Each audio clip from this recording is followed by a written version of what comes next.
right here, man. OG. What's up, baby? What's good with you? I'm coolin'. My dog. What up, family? Always Man, right, you good, baby? Coolin', man. Man. Can't smoke in here, man. Man, do what you want to do. Yeah, We got a long going on in here. Say no more, producer said it. What up, my dog? I can't call it, bro. Glad we finally made it happen, man. Man, the GOAT. We were trying to make this thing happen. Well, we in the airport. Me and Chan, we over there eating. I get on the flight all the way to the front door, excited about this interview, bruh. Word. I realized I left my bag in the restaurant in the airport. Wow. I had to get off the flight, run and go get it, and run back to the flight. Damn. Yeah. Like OJ. It wasn't like that. Juice. But it was for you, bruh. Hey, No that's that doubt, for you, big bro. Hey, that's that throwback though. The OJ running through the Yeah. airport. Hertz over commercial. stuff. That's how I used to. First commercial, sure was. I used to be like that on the Ravens defense, though. Yeah, he was. Frank Yeah, he T. was. When I got there early, them boys used to battle. I was Man, like, what's it was going on crazy, here? ain't it? That was a rivalry game. You Bull talk about division. the championships. What? You talk about trying to win the championship. I thought in 08 I was going to do something until Ed and them boys came down to Oh, Miami. yeah, you talked about that on Inside the NFL. Chad Penny threw 4 interceptions all got season. You picked him off 3 times. Yeah. Yeah. He jumped an en route from the other side of the field. Cover 2, we was there. Bro, you ain't supposed to come over there. Yeah, but y'all always put, what's my guy, number 38 at the time. Carl. Every time y'all put him in the game, y'all gave him the ball. Every time he win the game, he got the ball. And you knew that. Yeah, I mean, come on, man. Every time he come in the game, he got the ball, dude. And it was that, they had Cameron. Yep. Yeah. Every time y'all did that in and out motion, when he motioned in and go back out, it was the Ernie route, the Cam route we called it, Ernie. Hold up, limitless, take a stomach, cap, pinning it. I fought the head to witness it. Get my people feeling militant. Way I'm feeling, get me up. On the mission, get me up. Knowing me, I got the key. Only vision I can trust. Limitless, take a stomach, cap, pinning it. I fought the head to witness it. Get my people feeling militant. Way I'm feeling, get me up. On the mission, get me up. Knowing me, I got the key. Ed Reed, welcome to the Pivot. One of the greatest of all time. I wore the shirt. Man. I wore the shirt for a reason. That's dope. You know, I tell people all the time, me and E was on a bus at a 2-lane visit that both our high school coaches made us go on. Yep. We were sitting in the back, and I was like, hey, man, where you going to school? And he's like, I think I'm going to go to Miami. Yep. And I was like, good, I'm going to go to LSU. Go to then. LSU. So I can play. So I can go play. Yeah, I was not going where he was going. Like, we knew, me and Ryan knew each other from what, freshman year? Yep, freshman year, We man. played playoffs together, man, and that's when I really first knew about Ryan. And obviously we was in the same class, Yeah. you know, and yeah, man, we panned out pretty damn good. Worked bro. out all right, man. Class of 1997 wasn't bad. 97. Yeah, we played Reggie in. Wayne, Yep. Yeah. Robert Royal, who played a ton of time in the Yep. league. Yeah. Boot boys. Jarvis Green. Yeah. We had some guys, man, that came from that class, played We did. a long time. But Weezy wanted me to ask you, too, why you never paid the light bill? Man, that is funny shit. Hey, bro, he ain't gonna never let that one go, He said he dog. never understood why you didn't pay the light bill. I can't remember, honestly. I just know when we got there and that boy hit that switch and them lights ain't come on, he was like, Reed, really, dude? Come on, dog. I was like, hey, we got candles, bro. We good.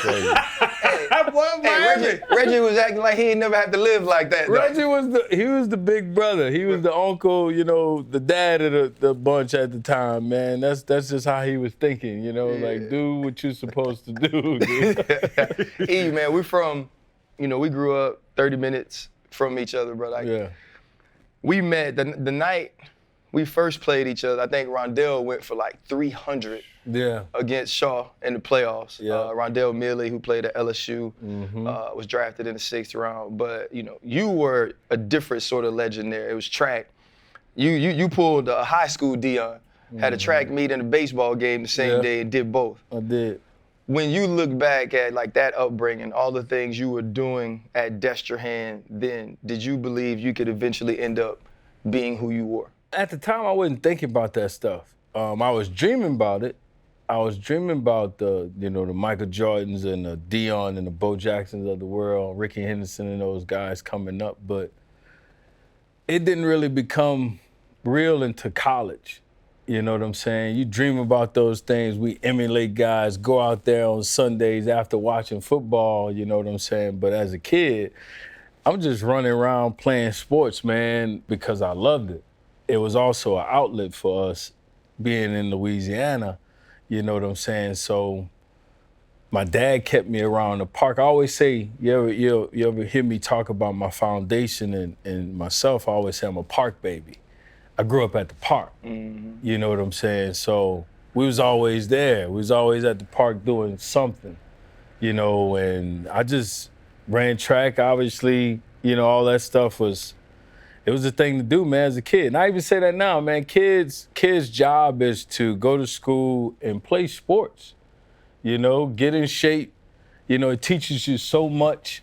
You know, and thank God I played multiple sports because it helped me with football and a lot of stuff I did in my career, man. And you a nice dude. I measure number time. We, you know. Hey, man, appreciate it. But you always on the edge of pissed off, though.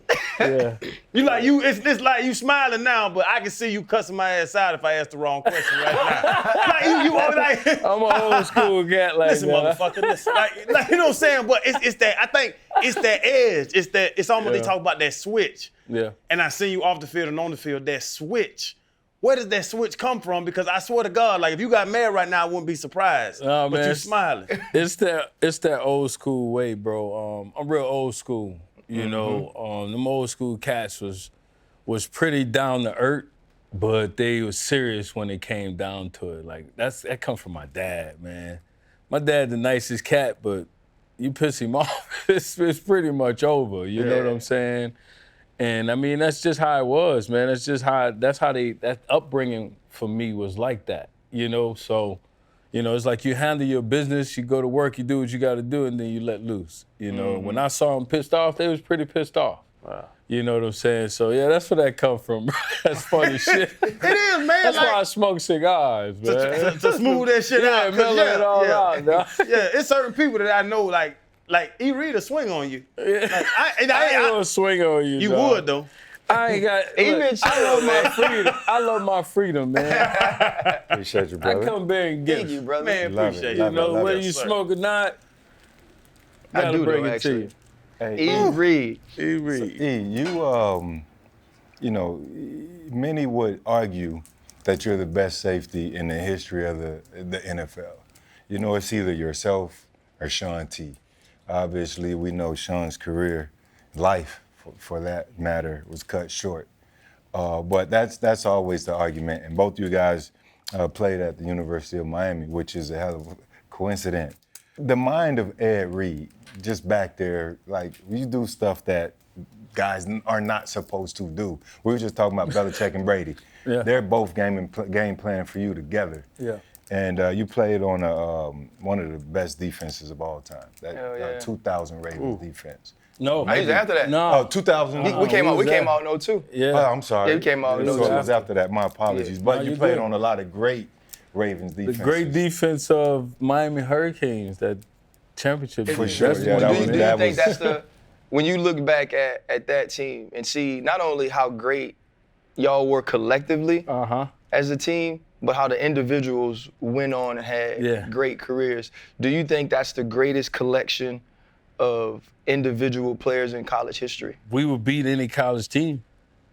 I guarantee that. In the history of college In football? the history of college football. That 2015. 2001, 2002. What? 2019 LSU. Oh, you talking LSU. about we beating them, bro. We got more experience, man. We got maturity here. You talking about kids in a different generation. Mm-hmm. You know what I'm saying? I look at stuff after not 06, but college-wise, about 05. You know, things tend to change. Mm-hmm. You know, the rules got different and everything. That's true. The game was different. But yeah, man, we beating anybody. We had more maturity, and like you said, Sean T was the backup. Yeah. Right. The boys special teams. Right. And they was dogs when they went in there. We was still not allowing a lot of points when they went in there. And look what they did the year after.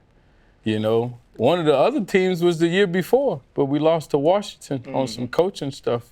So back to my original question, I was a bit long-winded. You were really the quarterback of the defense. You know how they say he's the quarterback of the defense? Like, that was your mindset. But trying to get into the mind of Ed Reed, what was it just in you? Was it film study? How much do you contribute to just a skill, I don't even fucking know how to explain it. You know what I'm saying? Well, Like you had it. I know what you're saying. You know what I'm saying? You just had it. Yeah, You don't get 64 of them things if you ain't got it. Yeah. That's what I'm saying. But how much film study also contributed to A lot of film that? study. A lot of film study. You know, coming to Baltimore, we didn't have a lot of pieces like y'all had.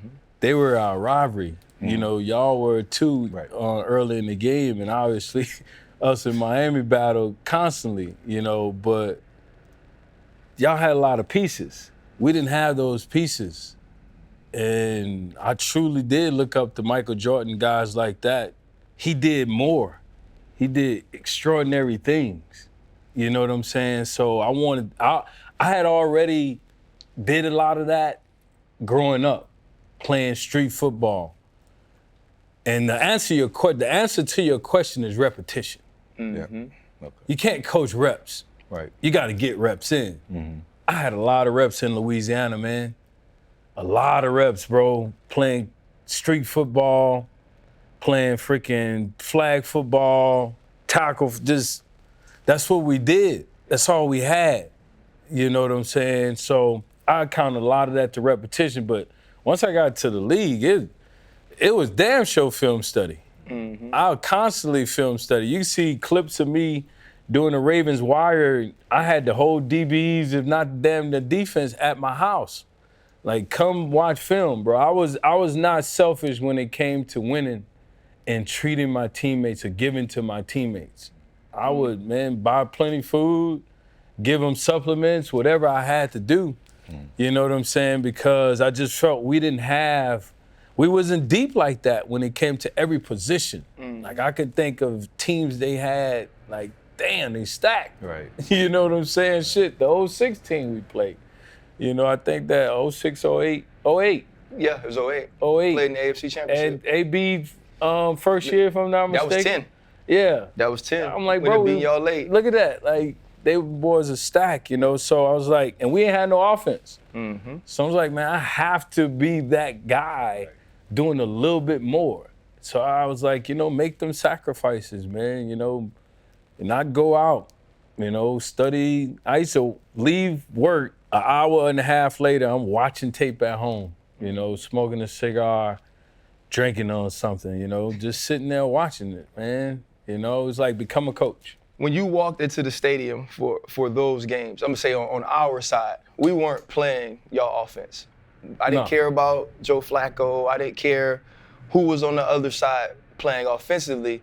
You know, me and Troy knew, say, man, Ed's gonna do something that at some point we gotta make a play to match it. We knew Ray was gonna do something. T. Suggs was gonna get to the quarterback. So that means James had to do, like, you understood that going into the games. When you look back at the rivalry of Pittsburgh and Baltimore during our times, what are some of the thoughts that stick out to you? Can I light the cigar as you say rivalry? First off, bro, like, I don't think you get the credit that you deserve. Appreciate it, man. As a safety, as an athlete. I know you. Right. But I also know what you put into the game. My mental was strong, but yours is just as stronger. Like, you knew the game in and out. There's a reason why you're sitting in that chair today, bro. So I commend you, Man, bro. thank for you, not, man. It means a lot to me. Yeah, you're not getting the pub that you deserve, man. I know you deserve it, dude. Future Hall of Famer. But, yeah, it was just that. Whose defense gonna be the best today? Yeah. Even with y'all. It's like, who's gonna be the best defense today? It's different with y'all. Y'all, you know, you had you. You know, like, you gotta stop Fred T. That was it. Oh, man, you had to stop Fred T. Like, you gotta deal with Fred T. Yeah. But, yeah, bro, it was who's gonna be the better defense today? You know, that's how you win this game. And I mean, that's what it was. You know, we even in the AFC Championship game, I think about it, it's like we gave up that play. You know, it was back and forth, but we gave up the play. You know, so that was definitely the mentality, bro, without a doubt. Like, you knew y'all was gonna do something, you know, and we gotta be the big brother. We was the big brothers of the team. Right. You know, it's like, who's gonna show up today, man? It was gonna be tough in Heinz Field always. Oh my God, dude. Terrible. Yeah, when you think about, you know, things that I remember from Ed Reed, I like to go through the moments. Your speech has made it to TikTok, right? Don't ask me if I'm hurt. Yeah, I'm hurt. Can you take me through what led to that, though, Erie? Were you not supposed to play, or? No, I was hurt, but that was 2001, my senior year. I got to take you all the way back to 1997, my freshman year for that. Curtis Johnson recruits you? Yep. Yep. And I redshirted, and we playing in Florida State, and I didn't dress. I'm on the sideline, and they kicking the ass. It's like 47-0 was the game. Samari was on the team. Yeah, don't know. Knob and them came out on one series. We driving down the field. They took the first team out. You can go watch the game. They took the first team out. We got to like the 35 offensively. They put their ones back in and kicked us out of the field goal range. Dude. Wow. Like, they wanted to shut us out. And I'm on the sideline watching all this. Like, man, I ain't coming for that. Like, you know, I've already embraced myself in orange and green, and like, I'm orange and green all through and through. I actually grew up rooting for the other team, though.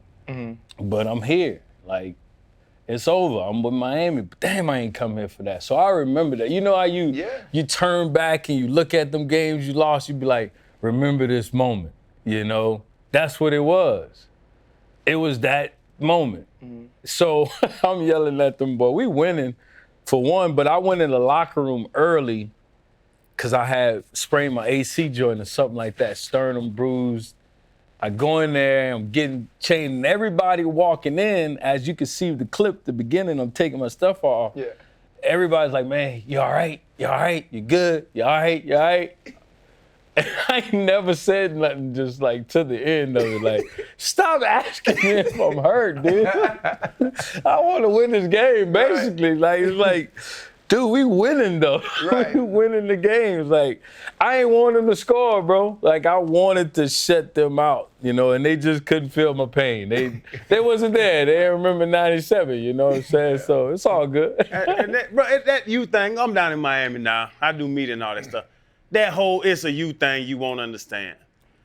What the hell does that mean? Because, bro, y'all is just a football organization to me, but everybody that played for Miami, if you root for Miami, like, y'all look at it differently. Yeah, I mean, I think differently, man. Like, you know, I feel like Miami is the closest thing to HBCU in the Division Ones, you know. And for simplicity, I can just say convicts versus Catholics. Yeah.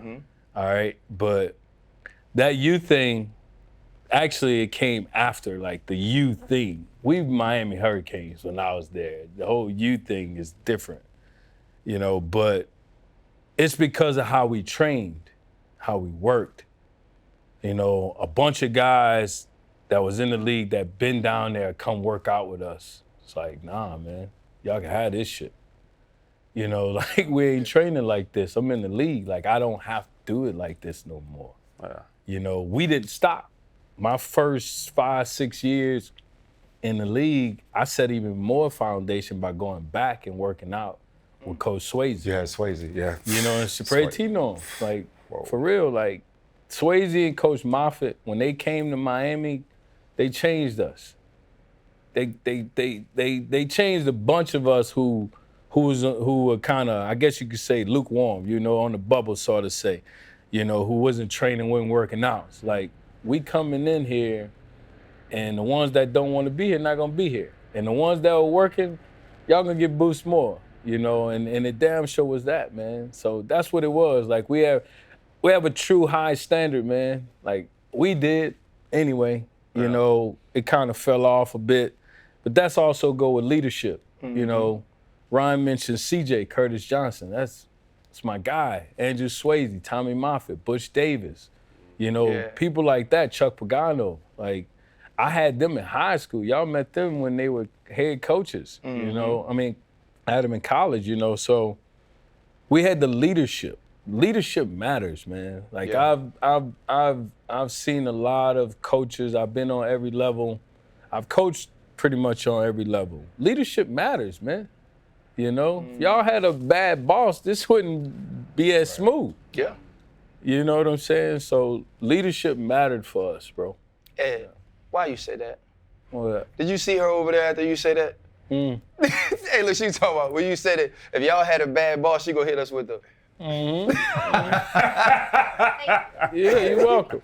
And I know they appreciate it because, I mean, this is it. Like, everybody wants to be right here. She keep us lined up and like with structure, but this is our HR department.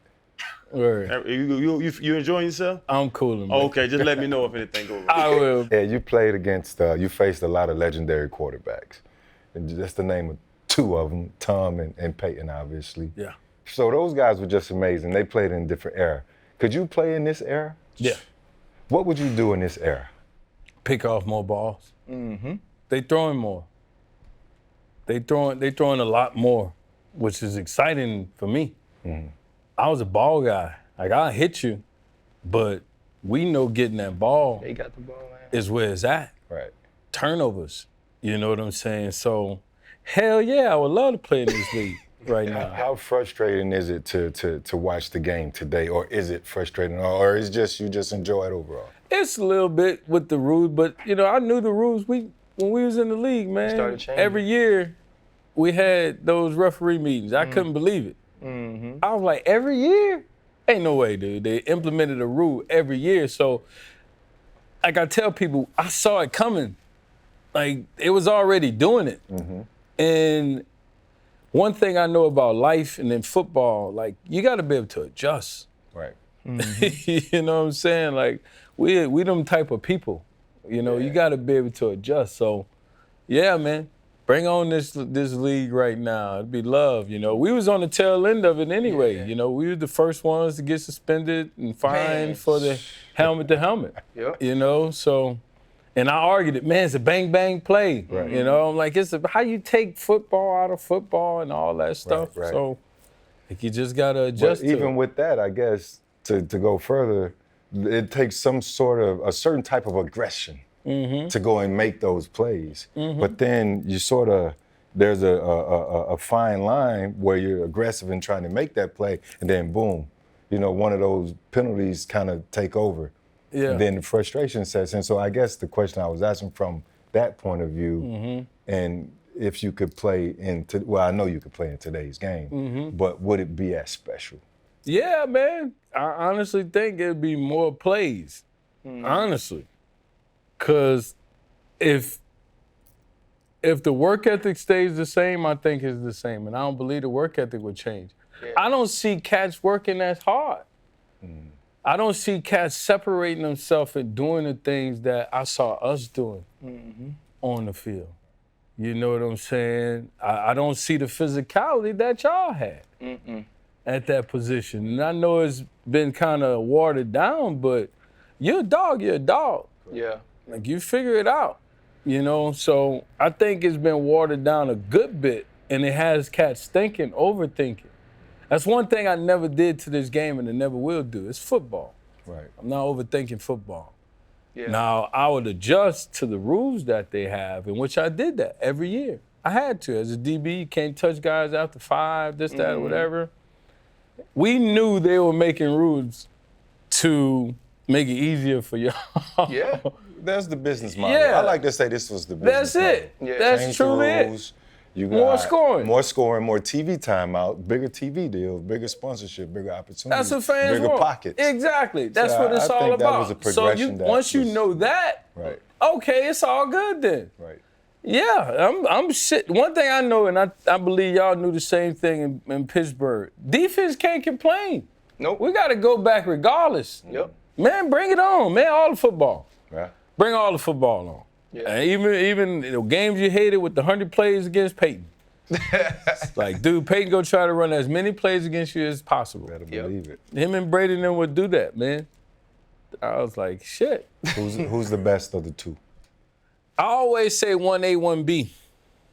You pick it however you want it. 1A, 1B, bro. And you can't rule out the guy that was in Pittsburgh. They saw us a lot. Like, that was the different thing. You know, you talk about those rules. Most of them was made with videos from our games. Like honestly, like you be sitting in the room and they be like, you can't do this year, and it'll be Ed or Ray, or it'll be Debo, James Harrison, Troy, and me. And be like, yeah, well, they might as well just bring these two teams together and just show the video at one time. Truly. You know, like that's what it turned into. I want to kind of pivot, you know, pun intended actually, and you know, just kind of talk about some of the human aspects of Ed Reed, because we've talked about the football. I actually know that as great as you were at Destrehan, it wasn't like you were recruited by everybody. Right? You had to go to Miami. You proved yourself, become one of the best in the country. Should have won the Thorpe Award, in my opinion. Had 2 years where it was very possible for you to win it. Thank you, bro. You know, you didn't. First round pick. All these things are great, right? We watch you play. But you also, I think it was in 2011, found out your brother had disappeared. Yeah. You know, and, you know, headed into Kansas City, there was no resolution. There wasn't any news to sort of calm you, and you had to go out and play. Team eventually gives you the game ball after that. But I don't want to talk about the game. I want to talk about the feeling of finding out that your loved one can't be found. That was tough. Thank God for parents, because it was more on them, right? I was thinking about, because they lost a son. Like, I'm losing a brother, and it hurt, But I was like, you gotta be strong for your parents. I called home, and my dad picked up. My dad was like, what can you do? You can't do nothing. Like, you come home and what? You know? Life goes on, sort of say. It's like, play your game, when you finish, come home. Wow. That's what your brother would want anyway. Play your game, come home, then we go from there. Because you can't do anything. It's like, all right, Dad hit me with that, so it was regroup. We flew out, that was that Saturday. Like, we flew to Kansas City, right? Shit, about an hour after. Steve was like, and that's one thing I love about the team at the time, man. We were such a brotherhood, but Steve was like, you know, whatever you need, pretty much, you know. It's like, I'm gonna play in the game. He was like, after the game, send you home on a plane, whatever. All right, no question. And that was it, man. Like, so my focus was, you know, play this game, man. Like, you know, it's the game that I've been playing. My brother played it. He would want me to play it, you know, and I kind of left it at that, you know. It was some emotions there, kind of built up, you know, because I didn't know a lot. Like, there was so many unknowns about it that really had my head scrambling. But football is a hell of a medication, you know, that helps us get through some things. Because you can be going through so much at some times that people will never know, and you're still out there playing the game. Yeah. You know what I'm saying? I can think about so many other things that I went through that folk didn't know, you know. And I'm sure y'all had the same when y'all was out there, but you had to go regardless, like defense. Yeah. You know, because it's your job and you take care of everybody for the most part. You know, and that's why I was at in my family. Like, this is how I make my livelihood. Quite frankly, this is what's gonna pay for the funeral. So, you know, let me go get this playoff check.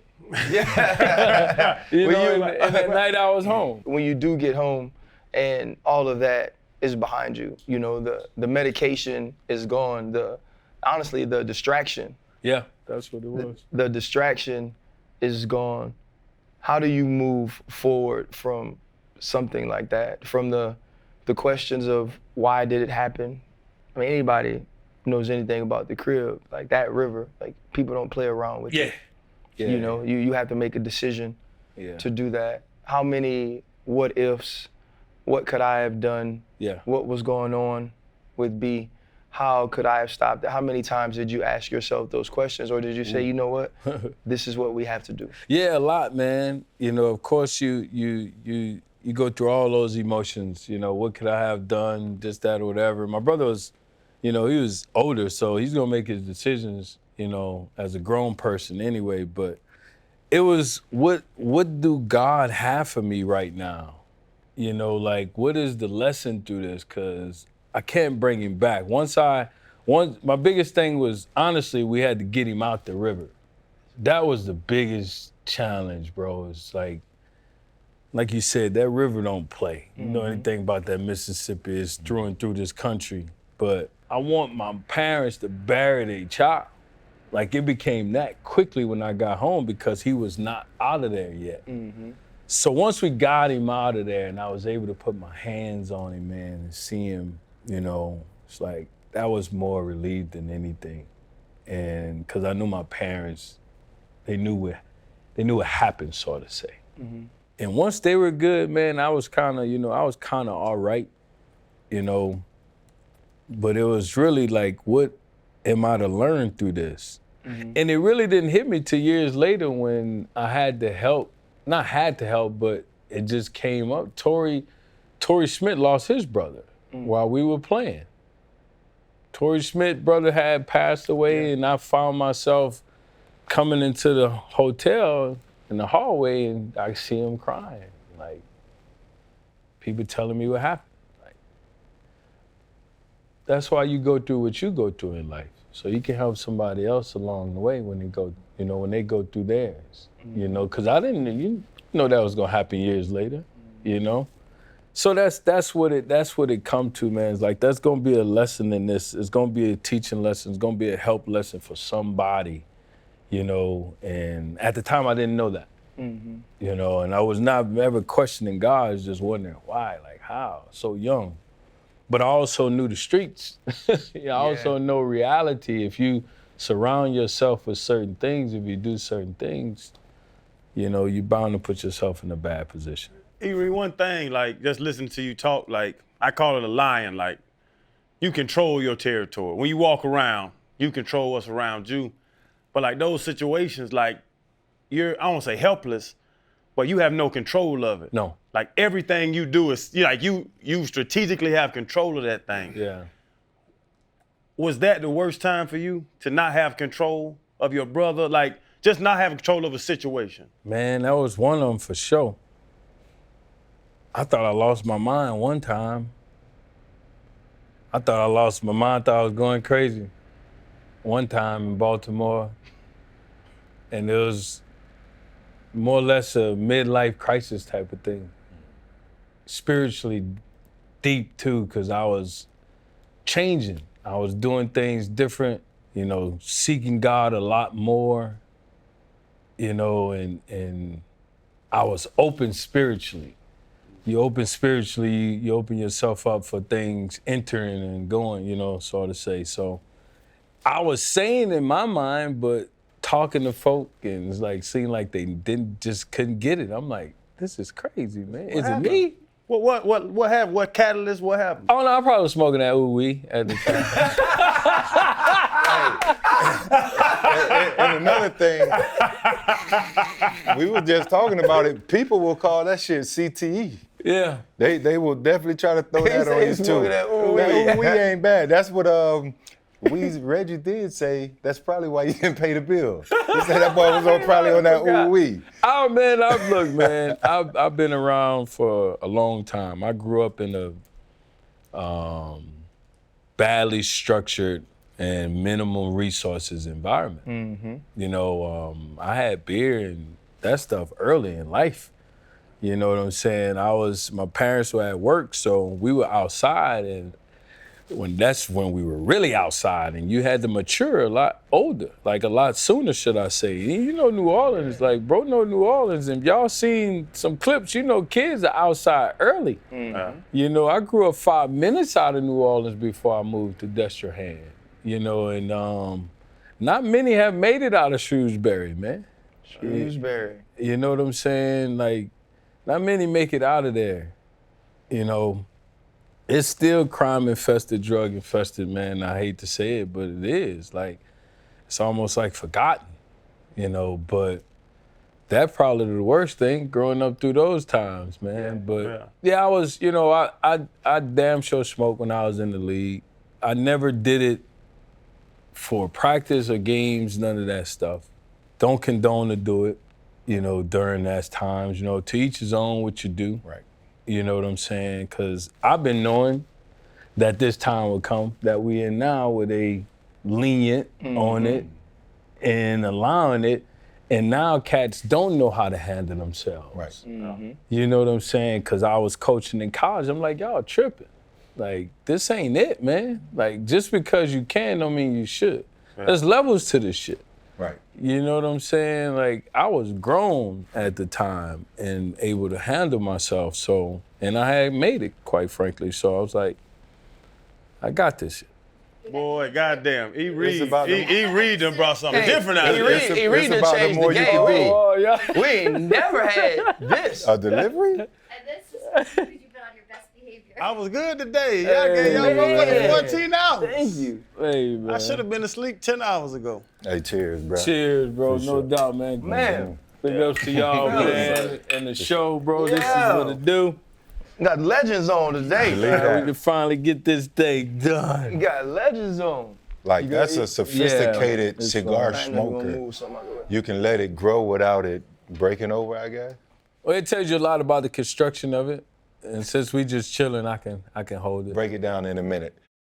I ain't gonna lie, Freddie T. Chan, these holidays hit me, but I've been hollering at our partners over at DraftKings, also an official betting partner of the NFL. Any new customer that signs up right now using the promo code PIVOT, you place a $5 bet, you get $150 in bonus bets. And I've been sliding y'all these same game parlays all year now. I'm telling y'all. See what these defenses are doing out here nowadays, man. I'm going under. I'm going to team that wins. Same game parlay. Get a chance of winning even more money. And with the no sweat bets, you get a bonus bet if your bet don't hit. Come on, DraftKings. Hey, listen, the only way you can win, you gotta download the app. And if DraftKings Sportsbook isn't in your area, don't worry about it. Download DraftKings Daily Fantasy. You still can get in the game. You heard Freddie T, man. That is what you need to do. And any new customer that signs up right now, use the promo code PIVOT, place a $5 bet, you get $150 in bonus bets. Back to the show.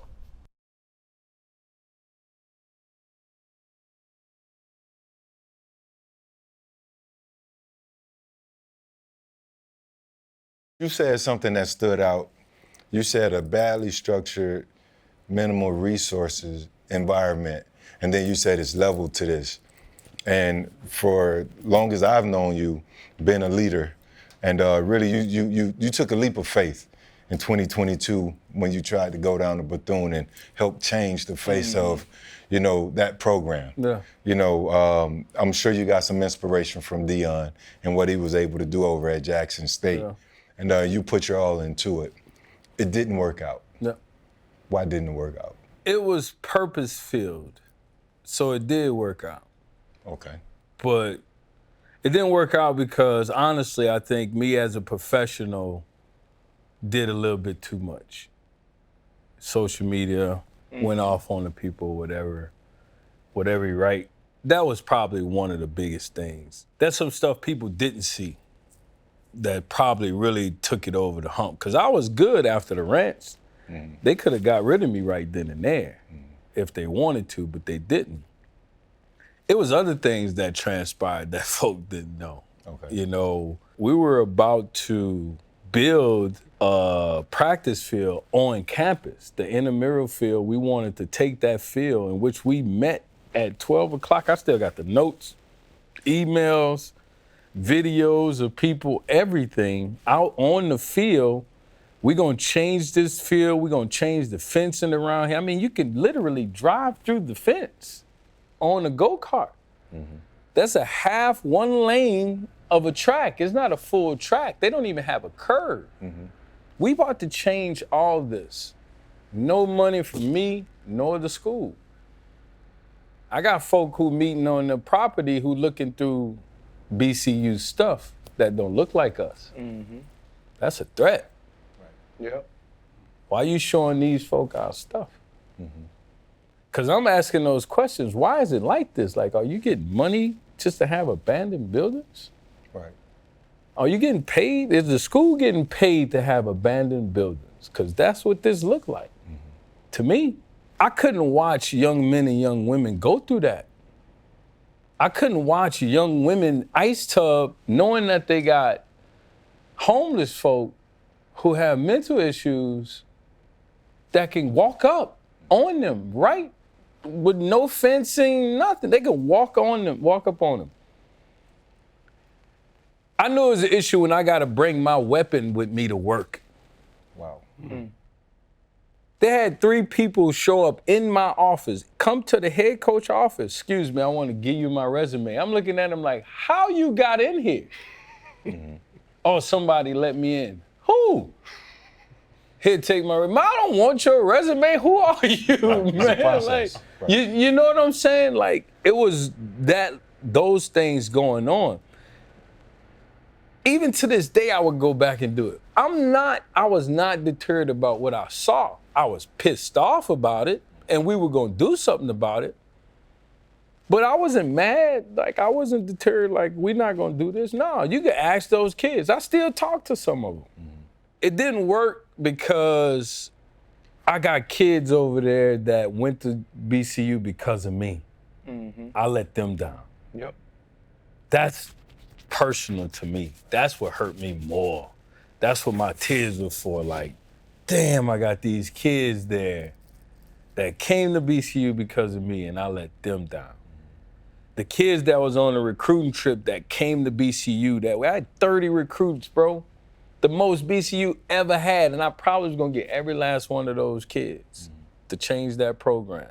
Kids who didn't go to their other visits because we going to BCU because, hey, Coach Reeves Just did. believe in you. First of all, it's extremely mature and aware to say, I probably did too much. Yeah. There were certain things in that, looking back, that could have been done differently. Do you have any regrets about how that process went? Especially when you think of some of those kids who decided to go to the school because of Coach Reed. There were no regrets, man. Like, I wouldn't take back because I knew I wasn't wrong. Those kids, that school protested. Them young women and young men went out there and protested, bro.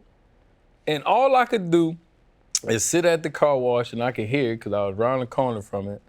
And all I could think about is, where are the parents? That made me even more mad. Like, y'all kids out here protesting. Where your parents at? Ain't no way my kid go protesting and I'm not with him. Because they just gonna continue to do the same thing to your kids, man. But you talk about recruiting. Well, you decided to go there. Like, so you went there in advance. And that was my thing, like the social media stuff, like you seemed so surprised, but you had to have seen that before you took that job. They only gonna show you so much, right? When I got recruited to go to Houston, they flew me down on a private plane. I flew back on freaking Southwest of Delta. You know, I know they ain't had nothing to do with that, but Yeah. but you understand, like, Yeah. when I went down there and sat down with the AD and met the AD, he took me to everywhere he can possibly take me to, is what he's saying. I got coaches here, I can't take you in the facility. When I did show up, and they knew I was coming, because you got to go back and watch. You go and watch that thread, all them interviews, they lying through the whole time. They said we didn't know Ed was coming. How you didn't know I was coming? You got my name on a parking space. You gave me the keys. Yeah. How you not know I'm supposed to be here? What are you talking about? Yeah. He showed me the stadium, that stadium locker room. We're going to change that, Ed. I'm like, yeah, guarantee you got to change that right now, man. Like, oh, this the practice field too? So y'all busing to the practice field. It's costing, what, $2 to $3 grand? Every day you busing? Nah, we gonna change that. I don't even wanna go over there. I'm talking to him like I'm not even going over there until we get us a practice field. Like, so just get ready for it. Like, I'm saying stuff like that, so I know they're like, what the hell going on? Like, it was about to be unconventional as shit. Yeah. Because we needed resources. And I knew they were coming. They had already came, man. Like, man, they had already came. We had already had the resources. You know, I'm talking to a billionaire, getting out the car with this billionaire telling me, let me know what I need. Get out the car with him. I'm talking to a guy who's a millionaire now who's saying, whatever you need, I got you.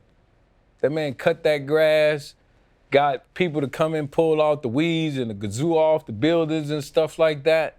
He got the ball rolling for us. Mm-hmm. And when I told him to be mindful of the people in the school, he was like, I don't want to hear it. I was like, I gotta tell you, because you can't just come throwing money around here, dude. And you not giving it to nobody, these folk. This ain't how this thing go, man. You gotta wait till we get a football account to where you could do stuff like that for us. And we'll dab it low. Like I never had any intentions not to give to the school. Yeah. I was doing my research on Miss Mary McLeod. Like that blew me away about knowing her, and what she did and what she went through. I'm from this, it. We're from Shrewsberry, man. Like I'm from this here. I grew up in this. Let's go. I grew around rats and roaches, dude. So let's go. Yeah. This is easy for me. I'm just trying to establish pride. That's what it was. Like, I came back to establish pride now. Every night is like trash or rain. Like rain, trash every night. I'm like, dude, this is crazy. I go and everybody tell you, every day I got to work, I go outside and clean up in front of the building. Oh, you say rain, trash. Bro, first of all, it's built on old landfill. So every night it seemed like trash, really. It fell out the sky. Bro, I would go, my coach was getting mad at me, like, Ed, stop picking up stuff. I'm like, bro, I have to. Like, they need some pride around here. Right. Yeah. There's no pride. We got to get pride back in Daytona. There's no pride. Yeah. In the midst of that, I'm trying to get cats to go to class. I'm checking classes. I'm buying food. I got a guy, I'm walking out of the wing spot. Random white guy come out. Excuse me, who are you? It's like, Coach Bethune's like, he's like, no, but you the head coach, right? Like, yeah. It's like, what are you doing? Like, I'm bringing food to the team. He's like, GAs do this. Assistants. It's like, we gotta do what we gotta do right now, man. That's the part that goes unnoticed, that's not floating all over social media. But the one thing that did was, I mentioned Prime, Deion, how vocal he was in showing support, in your progression in trying to make things work there. But you guys were teammates in Baltimore. Yeah. What a lot of your conversation, what did he tell, or what would be conversation with Deion and young Ed Reed, because he was there in 2004. You were drafted in 2002, right? What were those conversations like, and how has he been a big brother, a mentor, a father figure? Like, how has he really helped you in life? Man, I knew Prime before he got to Baltimore. I worked Prime camps. Prime used to do camps in Puerto Rico, football camps and stuff. So I used to go work his camps. I used to go to his house, work his camps and stuff in Dallas. So he'd been doing this, and we already had a relationship. When he got to Baltimore, I was like really becoming that guy, one of the guys on the team even more so. And he was like, that was the year I won Defensive player. the year I won Defensive Player of the Year, actually. And when Prime was like, dude, you that dude, I was like, wow, I appreciate that. It's pretty much done now. Keep doing what you're doing. And that's what he told me, man. Keep doing what you're doing. And I never stopped. Like, that was the ultimate coming from him, because I looked up to him. Yeah. Like, dude, Prime in the locker room, and you just in there sitting, and he's got his uniform on. You just still over there like, damn. It's just number 37 now, But he had the same mentality, man, and that's what I held on to. Like, the mentality didn't change, even though he was in his latter years, like, and I took note of that. Like, the body is going to change. Yeah. So it's just taking notes, man. So much I learned from him, so much I took from him. And when I got to BCU, I was talking to him then. Right. I talked to him before that because he's like, I want you to go to Jackson State. I don't want to give this to nobody else. Okay. He called me the day after BCU called, though. He's like, I want to give this to you, man. I can't think of nobody else who love them kids like this. Right. I said, BCU called me yesterday. Let me see how this gonna pan out and I'll get back to you. Long story short, the AD called and I wound up sitting down with Ashley. And I wanted, man, I swear, I was like, I gotta go visit there too. So I went visit BCU, and I'm leaning to BCU because if it's about the culture, our culture, why not help the other one get up? Yeah. Right. That's why I chose BCU over Jackson State, man. I mean, I got family in Macomb. Jackson State was ideal. Right. Like, I'm from Mississippi. I used to run through those dirt roads. Like, that was ideal. 2 hours from my family in Louisiana is ideal. Right. But if it's about the culture, BCU is the place to be. Plus, they call first. You know, and actually, the bells and whistles was there, man. I just was like, let's build up another brother or sister, Right. HBCU, if that's what it's truly about. Right. You know, and I had no intentions of going nowhere else at the time because I'm like, I'm still in Florida, man. I could retire here. You know? You've accomplished so much.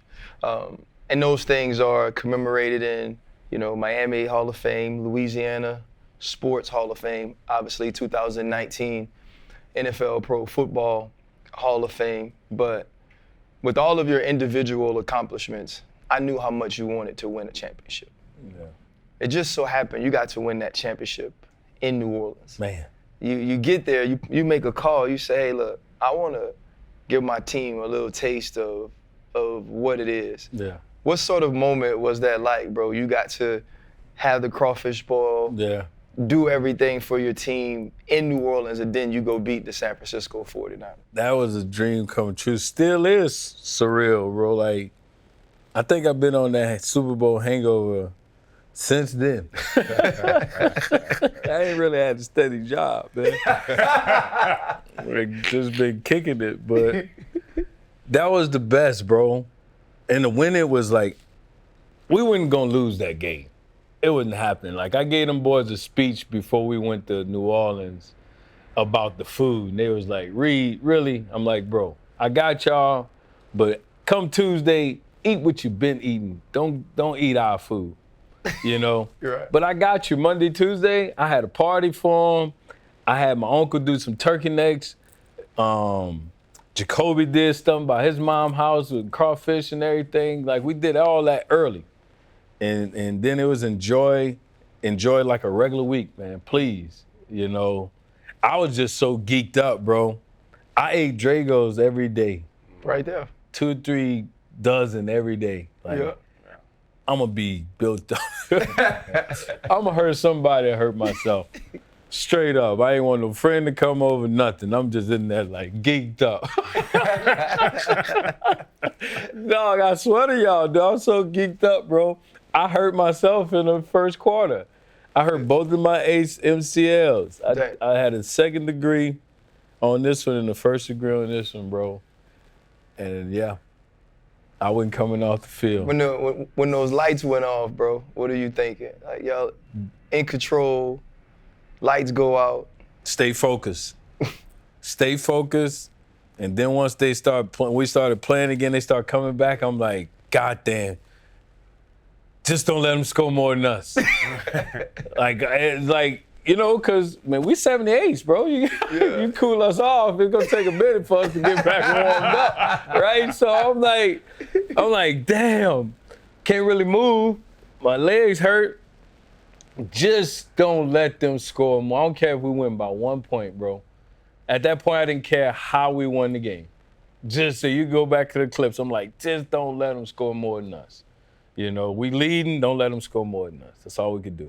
I got to ask, because you talking about, like you ain't had no steady job and all that. Bruh, the Bethune-Cookman, everything that you do, like you pop up. Yeah. Why? Bruh, it's not about the money. I don't like to count another man's pockets, but it's not about the money. Yeah. Like, what is it about? Why the hell do you want to coach? Why the hell are you doing anything up? Why don't you go fishing, motherfucker? Like, just chill. I mean, I'm still young. Like, I grew up in the era where, you know, our people didn't stop. Like, Older people always did something. They stayed moving. Like, my mom don't sit down. Like, she's cleaning constantly. I'm like, Mama, chill out. Like, I got this. Nah. So they was always doing something, bro. And there gonna come a time when we can't do it. It's like when we was in the league. Like, you know there's coming a time when you're not gonna be able to do this no more. You gotta have an exit plan, you know? And I have an exit plan. There's a time when I don't wanna do anything, you know? And that's creeping up on me, you know, 20 years or whatnot, you know? So I got some things you wanna accomplish personally, but I've been doing it since I've been in the league. I had my foundation, which I had my camp. I've been doing that Destrehan for over 20 years, and I'm out there. I missed one day of that camp, 20 years, you know, so I'm out there. Plus, I've been around good coaching. I've been around bad coaching, you know. My son played I-9 flag football, and I'm watching dude coach him like he's like a drunk, dude. Like, I don't want this guy leading my child. Yeah. So I'm like, either I'm gonna do something about it, or I gotta sit here and take this shit. No, I'm going coach. Yeah. I was already a coach, you know, on the field. I was known as a coach, you know, so that stuff was already being natural. Like, it was natural.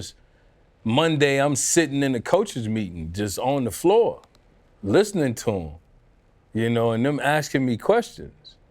You know, Tuesday, I'm in there getting the game plan. Wednesday morning, we meeting with the coach to go over what we wanted and what we didn't want in. Mm-hmm. You know, it's like, I'm like walking there like, okay, why y'all got cover 3 up there, dude? Peyton just killed them on cover 3. We running cover 2 the whole game. Like, don't show him no 3. Mm-hmm. You know what I'm saying? Like, so it's in me to do it. You know what I'm saying? And like I said, I've been around a lot of coaches, man. I've been around a lot of coaches, good, bad, and different. It matters who your boss is. Mm-hmm. Talking about that with UM Yeah. leadership. Yeah. Yep. I was there as the chief of staff, and like, I'm watching stuff like, this ain't it. Like, they still kids.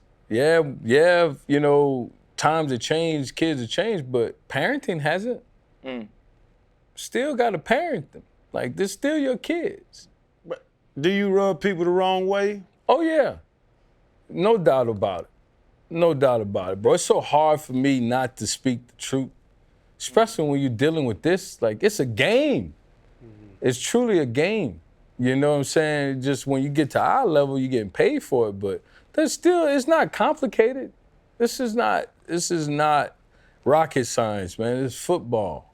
Yeah. You know what I'm saying? And a lot of people doing it off of Madden or whatever, man, I don't know. But they got a lot of coaches that just can't relate to a lot of us that's doing it. For one, it's a lot of us that play football. And a lot of people that's in the leadership spots don't look like us, you know, and that's the system. That's just how the system is. It's all over, and it's strewn through every occupation. You know, not everybody in those spots deserve to be in those spots. Mm-hmm. I'm just asking for an equal spot and to show you, you know. That's it, man, really. You know, it just so happened that all of our schools, HBCUs, are calling more than anybody else like that. I was good, though. I was at Miami, man. I was 3 years at Miami. Coach Cristobal just got there, like, could have stayed and worked it out and figured that out. You know, they didn't want me to leave, but I'm like, gotta go do this, man. I want to do this. This is just random, way over there. September 11, 2001, leading up to the Hurricanes national championship game. All of us can remember what we were doing September 11, 2001, 9/11 attacks. Wow. What were you doing? Walking in the locker room. That's my birthday. Right. So you went on the beach, no, man, we had practice, and I think it's like a Wednesday or Thursday that happened. Somebody just gave me a bottle of wine, happy birthday, and I'm walking in the locker room, and as soon as I walk in the locker room, all the teammates are there, looking at the TV, and as I turn around, that's the second plane hit the building. As I turn around, and I look back at everybody else, and you know, we guys shaking their head and stuff, like, you know, coaches like no practice because, oh man, who mom? One of the guys' mom worked at the trade center. Wow. At the time. So we wasn't practicing until he heard from her. Right. And thank God she was late. His mom was late, bro. Wow. Yeah. So, yeah, I remember it like it was yesterday, man. It was my birthday. Walking in the locker room, you know, happy birthday. Whoosh, like, what? Damn. No way. You know, and, yep, since then, 9/11, I was going to ask you, how do you celebrate It's it's when you go around that sun again, man. You know, it's a reflecting time. You know what I'm saying? Thank God, you know, for being here. Like coming from where we from, man. We done broke some barriers that folk don't know. You know, cats didn't make it 14, 15 years old. You know, so I'm grateful, man. Yeah, I got it, bruh. You can do the Just for Men. Like you can get that shit black again, bro. Like you look young, but like it's almost like you. But I was gonna ask that. Like it's almost like you embrace that shit. Like, bro, Yeah, look die in that shit, bro. Get black again. I would do it if they pay me to do it. Other than that, I'm rocking out. Yeah, man. But does the hair mean something? Cause like you see, like you talking about the HBCUs and all. Does the hair mean something? Yeah, man, of course.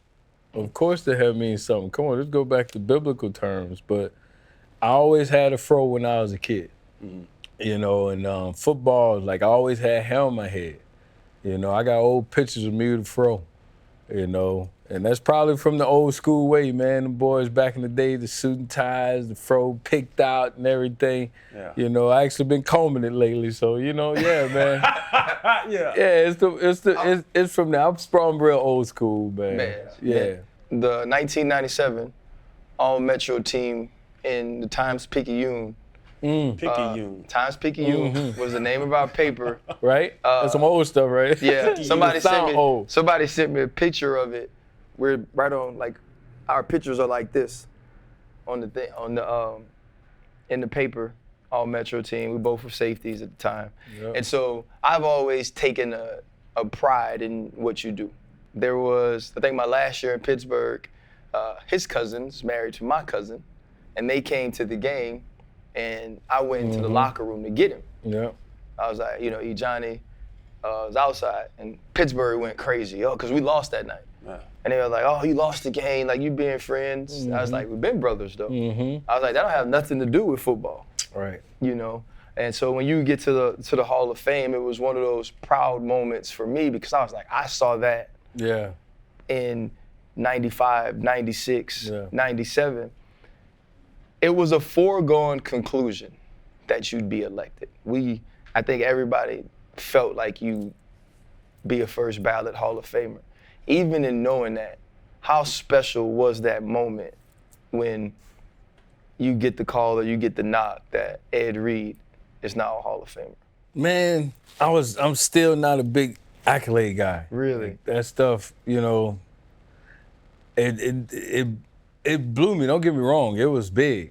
But, you know, I don't know if you heard, but I was like trying to get my spot up to Steve Atwater at the time.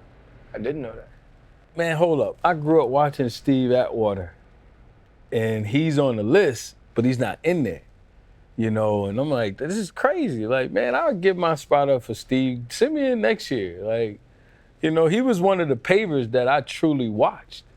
You know, and that's probably a little, you know, not understanding the process of the voting and all that. Like, man, really, Steve Atwater not in? He went in a year later. Yep. You know, it's like, come on, man. But I don't know, bro. I'm just a realist when it comes to stuff, man. Like that stuff is big in the, you know, the individual scheme of things, but it's a team sport. Hey, do you realize how strange of a human you are? What is that? There are people who are literally, Drew Pearson, he's waited his entire life as a retired football player to be a Hall of Famer. Like there are people who literally, man, can't even finish the first 20 seconds of their speech. Yeah. They cry. Fred. I'm on standby. Is it? I'm on standby like, Everybody it's jump like, on we your got ass. service? Like, hey, I'm trying to call out. We got service? And they told you, and you said, nah, let me give my spot to Steve. That's I'll go with it. amazing. Bro, that is. Yeah, man. I mean, I always knew you were a strange cat, but Yeah. I just loved it about you. That's. Yeah, man, I can wait. You know, it's all good. Like, I get in there, it's something, you know, you're going to celebrate with your family. You know, it's huge, and you want to get those guys in there while they're here, too, man. Yeah. Like, I was talking to, who was that? Ricky Jackson? Ricky Jackson. Yeah. Pat Swilling went in, but he wasn't there, bro, to enjoy it. Yeah. Ricky Jackson was pissed, bro. He was pissed, bro. Like, he in there now, but can't enjoy it. His family can't. Like, he was pissed. I'm just in there like, damn, this is what I was talking about. You know what I'm saying? Like, they need to figure out a way, something different, but, you know, I was just, it is what it is, man. It's like, Super Bowl was it for me. Like, team goals was it. I had a bunch of individual goals my last year. Lead the league, all that. I ain't get none of that shit. We won the Super Bowl. I ain't care. Like, I ain't care. Like, it's the ultimate team sport. You know what I'm saying? Don't get me wrong, from a family perspective, you know, you want to be honored for your work you put in. Right. You know what I'm saying? As you should and you will be, Fred T, man. But I had roommate like Reg, you'd be like, I'm a Hall of Fame dad. Yeah. Like, that's more what it's about. And it's truly the sport of kings, man. Look, my favorite movie is Wildcats. Right? With Goldie Hawn. That's my favorite football movie.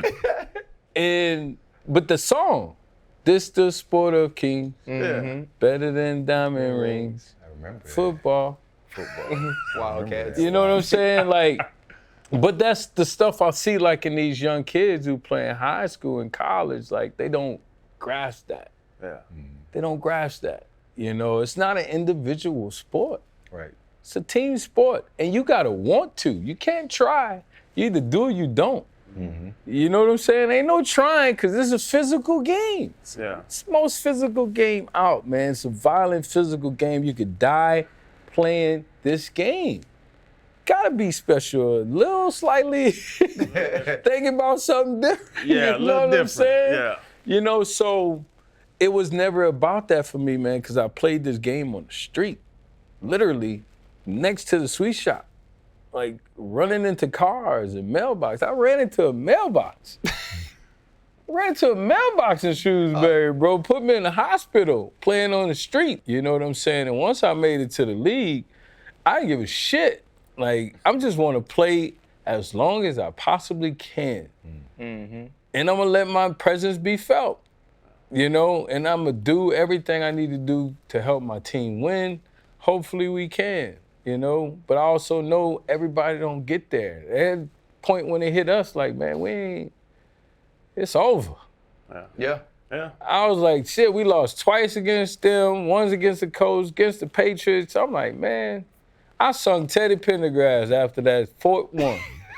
After that fourth AFC Championship game, boy, I'm in the locker room singing Love TKO. I think I better let it go. Do an interview, dog. Man. Hey, speaking of Teddy Pendergrass real quick, because I know we got to wrap, catch a couple flights. During the pandemic, you started showing your DJ skills on Instagram Live. Yeah. You've been DJing ever since, man. And, Yeah. we got to get a show. Say no more, man. I'd be in the background for y'all, man. Playing the music and shit. Yeah, that'd be Love dope. it. Hey, E, dope. last thing, man. Do you still keep up with the Ravens? Do you still watch them? When you look at Yeah, I watch Red Zone. well, where's the, you know, what's the, because you didn't Congrats on Inside the NFL, by Thank the you, way, brother. man. Thank you, brother. You know, I was on that show for a minute. Yeah. So, like, Yeah, you man, didn't- good to see my brothers doing that. like you didn't have offense.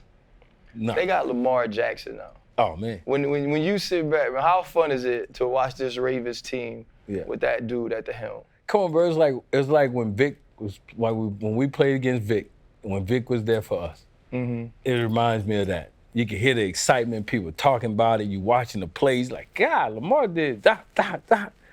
Yeah, it's special, bro. Yeah. It's special. From a Ravens perspective, I always, I'm like you, like I'm critical, of how we were in the building, but I'm also like a coach and like trying to help.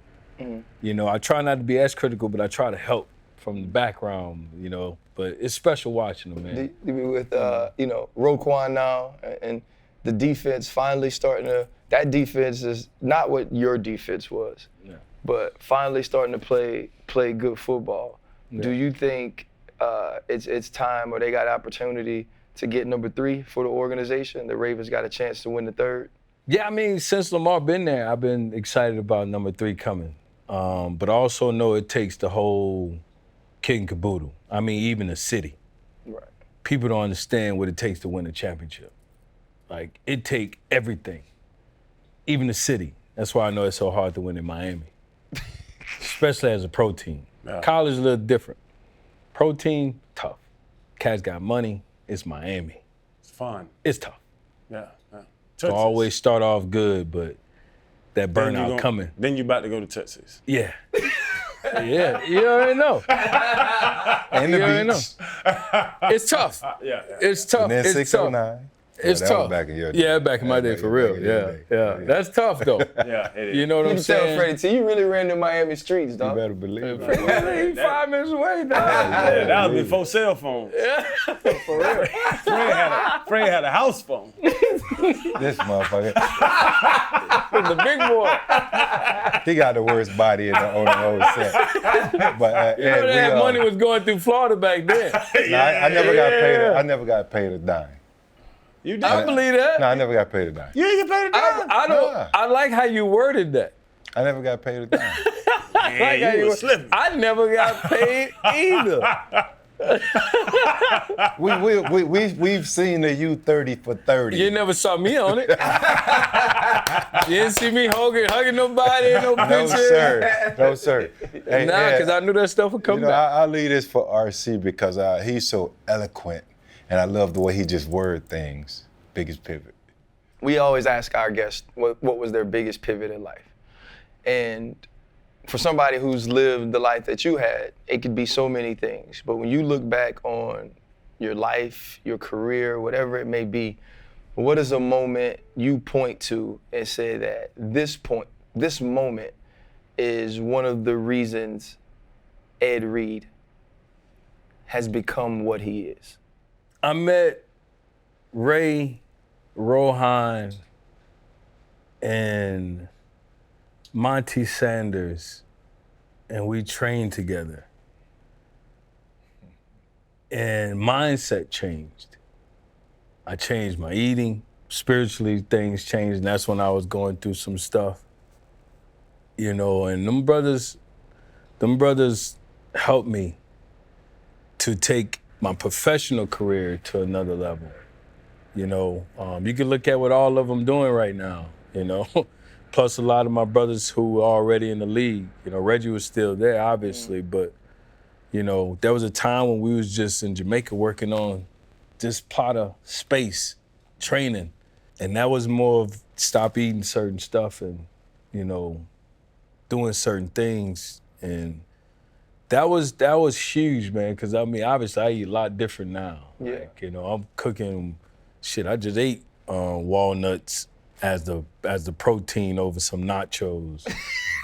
It looked just like ground beef, but it's walnut, So I truly understood taking care of the body, and that's what it was about. It was mind, body, and spirit, and that's what my brother actually named his company, MBS.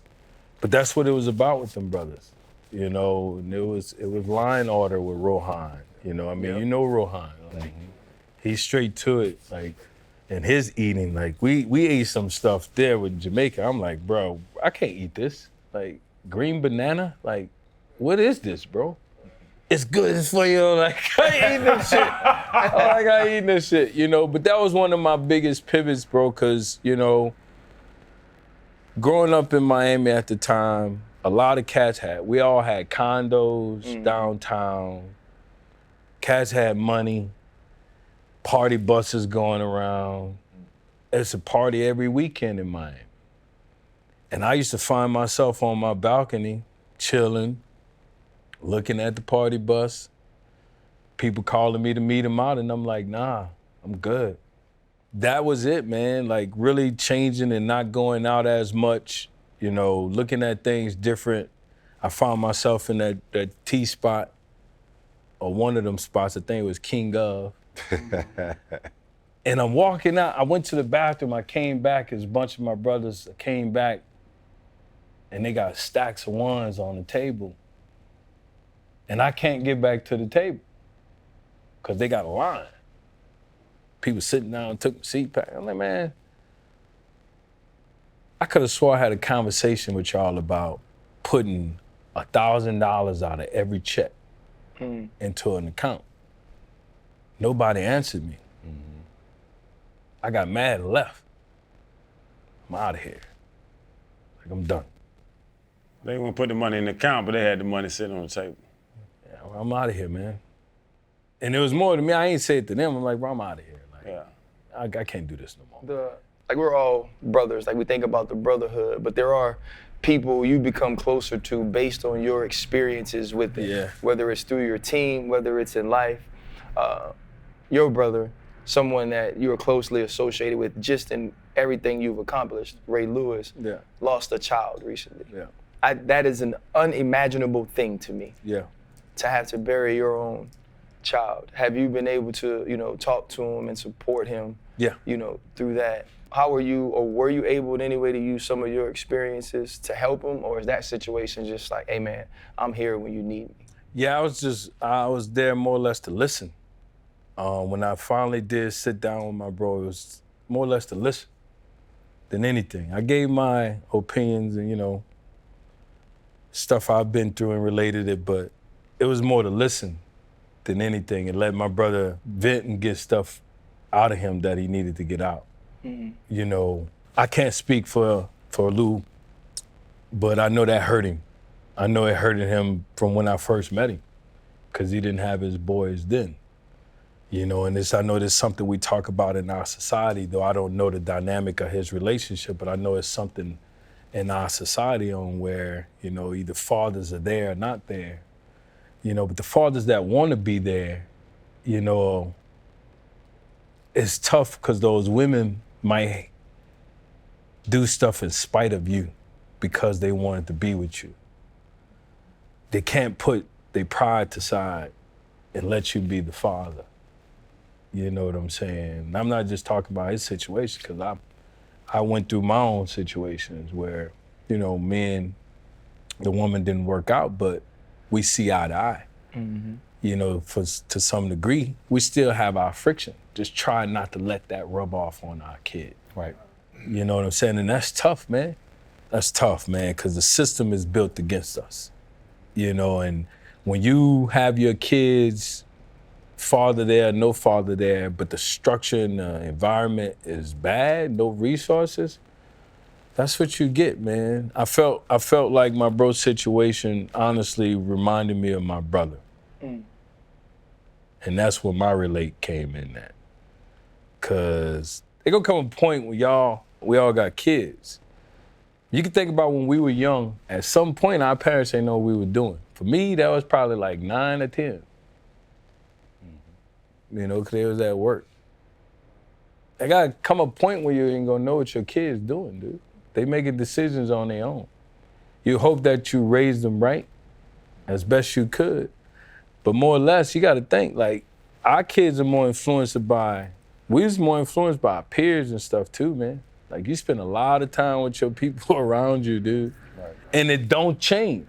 You still gotta check your inventory of friends as you go. As you grow, yeah. As you grow. High school, college, pros, you still check your surroundings. 45. I still be like, man, certain places I ain't going. There's certain people I just, nah, it ain't happening. Can't do it. My insurance might call. That just came to my mind when you were talking about your relationships, your greatest pivots. But bro, I'm just gonna be honest, man. I've been wanting to do this since the show started. Yeah. You know, I love bringing on people who I've just always had a love for, but also that I was a fan of, and that I know things about them that could touch people who watch our show, people who are fans of our show, bro. And, Word. I mean, greatest ever, man. Bro, you know, I you're truly doing it right, believe it. bro. Greatest free safety to ever play the game. One of. Nah. I always say one of, because for one, it's the ultimate team sport, and I played against you guys, you know what I'm saying? And Troy couldn't believe it when we was at the Pro Bowl. He was like, man, let me prick your brain, Reed. I'm like, man, whatever you want, Troy, I give you whatever, bro. What are you looking at? I said, I'm looking at you, Troy. He said, Your Wikipedia this long. Somebody don't like accolades. love, bro. Hey, Bro, no, you seriously, know where you we right can now. find these cigars at, bro? Bro, that was cool. They got a few. Oh, you already know. Yeah. See, E, how much you weigh right now? 190. You are little, man. I am, bro. I am, much you bro. I played ain't at? working like that. You played at what, 195, 200. Oh, wow. So you played like two. Wow. Yeah, I'm not working out like that no Yeah. more, man. I'm eating good and not doing shit. Right, I'm right, just really right. getting back in the gym, man. So these just online or they No, you're they in and stores. stuff? Only Yeah. in stores, bro. Okay. You got a couple places in Florida that you can get them. Down in Miami at the crib? Yeah. Tank Okay. probably the closest one to you. I got to get them in Was that Smoke by on the River. Lauderdale? Up in Lauderdale? Tank is like Miami Lakes. Okay. Yeah. All right. Okay, that's Yeah. a bet. Hold up, limitless. Take a stomach, got pinning it. I fought the head to witness it. Got my people feeling militant. Way I'm feeling got me up. On the mission got me up. Knowing me, I got the key. Only vision I can trust. Limitless. Take a stomach, got pinning it. I fought the head to witness it. Got my people feeling militant. Way I'm feeling got me up. On the mission got me up.